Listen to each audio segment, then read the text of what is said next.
Over the course of our excavations this summer, we've uncovered lots of exciting finds in terms of artifacts, so we thought we'd show you some of those, including this fragment of a ceramic that's called colonoware. Most of the artifacts that we find in our excavations are imported.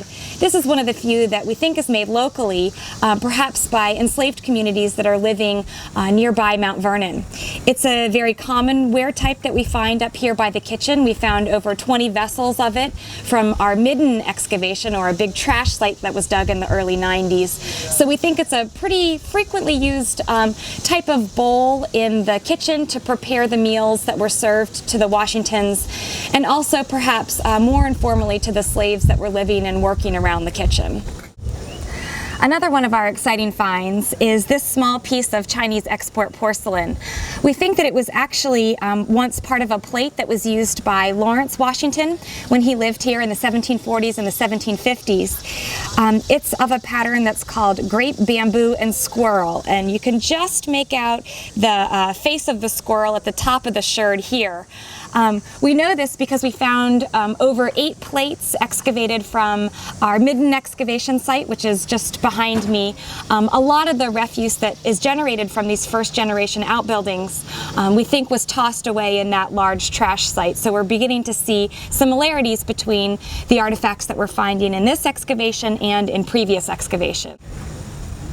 Here we have what archaeologists call a projectile point, also known as an arrowhead, or the tip of a spear that would have been used to hunt in prehistoric times. So the Mount of Vernon was always a convenient and lovely place to live, even back 3,000 or 4,000 years ago. And this is of a type that dates back to 3,000 years ago. This artifact is an item of clothing. Actually, it's a button. So if we flip it over, you can actually see where it was attached to an article of clothing, perhaps a shirt.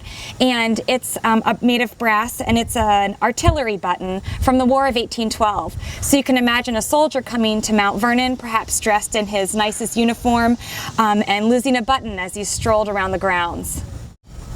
People often stop by the site and ask us if we find coins.